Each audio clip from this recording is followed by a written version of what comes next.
আমি মনে হয় একমাত্র ল্যাদখোর যে কিনা কালী পুজোর পরের দিনের ভিডিও প্রায় 10 দিন পর আপলোড করছি।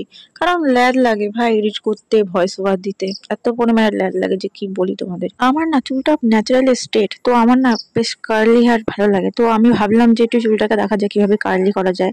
তো আমি কিছু কিছু না বলতে গেলে অনেকটাই বেনুনি করেছিলাম মাথায়, যাতে ওটা খোলার পর আমার চুলগুলো বেশ সুন্দর কোঁকড়ানো লাগবে। তো আমি এই চুলগুলোকে কোঁকড়া করানোর জন্য একজন জনকে ধরেছিলাম, যে আমার মাথায় প্রায় 10টা থেকে 12টা ছোট ছোট করে বেনুনি করে দিয়েছে। আগের দিন রাতে সারা রাত আমি এভাবে শুয়েছি, সারাদিন আমি এভাবেই ছিলাম।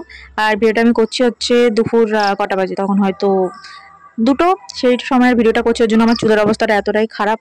তো শেষ পর্যন্ত আমার চুলটা ঠিক কতটা কোঁকড়ায় সেটা দেখার জন্য ওয়েট করো, কারণ ব্যাপারটা খুবই হাস্যজনক। আরে ভাই, চোখের তলায় এত পরিমাণে ডার্ক সার্কেল হয়ে গেছে যে মেকআপেও সেটা ঢাকছে না, যা অবস্থা। আর আমি প্রচুর যে হেভি মেকআপ করি ওরকম মনে হয় আমার ভালো লাগে না অত হেভি মেকআপ করতে। নর্মালের ওপরে ঠিক আছে, তো নর্মাল যে মেকআপই করি না কেন শেষ পর্যন্ত সেই চোখের তলায় কালিগুলো দেখাই যায়, কিছু করার নেই।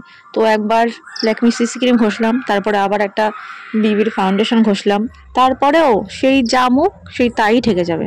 আমার না ভাই ঘুরতে যাওয়ার নাম শুনলে আলাদা একটা এক্সাইটমেন্ট ভেতর থেকে কাজ করে। একটু সাজগোজ করবো, একটু সুন্দর একটা ড্রেস পরবো, কিছু কিছু সুন্দর সুন্দর ছবি তুলবো, একটু ভিডিওগ্রাফস করবো, এটা ভাবলেই মানে ভালো লাগে। কিন্তু এই যে সাজগোজ করে এত দূর ঘুরে এসে বাড়ি এসে যখন আবার সেই মেকআপটা তোলো, তুলে ড্রেস পাল্টাও, এই জিনিসটাই প্রচুর ল্যাদ লাগে। তো আমার হাতের এই নখগুলো দেখে কেউ ভেবো না যে আমি নেল এক্সটেনশন করিয়েছি, ওরকম কিছুই না। এগুলো আমার ন্যাচারাল নখ, অনেক কষ্ট করে আমি নখগুলোকে বাঁচিয়ে রেখে দিয়েছি এখনো পর্যন্ত।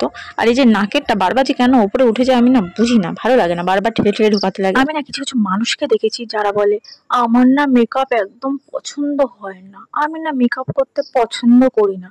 কিন্তু যখন অন্য কেউ মেকআপটা করে দিচ্ছে তখন আবার ভালো লাগে, সারাটা ঠিক অন্য কারোর কাছে চলে যায়, তখন আবার ঠিক আছে। নাহলে এমনি সময় আমি মেকআপ পছন্দ করি না। কেন রে ভাই, করতে পারিস না সেটা বলে দে যে আমি মেকআপ করতে পারি না, আমি পছন্দ করি না, সব নাটক মারার কি দরকার আছে ভাই।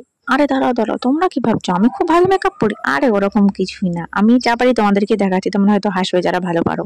আচ্ছা, তোমাদের কাছে মেকআপ করার ভিতরে সব থেকে বেশি কঠিন পার্ট কোনটা লাগে বলো তো? আমার কাছে তো ভাই আইলাইনারটাই লাগে। এইটা পড়তে গেলে ভাই এইদিকে উঁচু ওইদিকে নিচু, আবার অন্য কাউকে যখন আমি পরিয়ে দিই সেই বেলায় ঠিক আছে, দুটো ঠিকঠাকই হয়, কিন্তু নিজের বেলায় পড়তে গেলে যা অসুবিধা হয় বলার মতো না। আর আমার চোখগুলো তো জানি কেমন আলুর মতো গোল গোল, তো যেদিকেই টানি ওদিকেই টানি। এই দেখো, লাগিয়ে ফেললাম, কিন্তু একটা জিনিস দেখায় তোমাদেরকে, স্টলটা, আমার স্টলটা ইঁদুরে খেয়ে নিয়েছে। হ্যাঁ, ইঁদুরে খেয়ে নিয়েছে। যাই হোক, তোমরা কেউ হেসো না। আমার মেকআপের মাঝখান দিয়ে একজন আমার সঙ্গে দেখা করতে চলে এসে, তোমরাই দেখে নাও। হাই।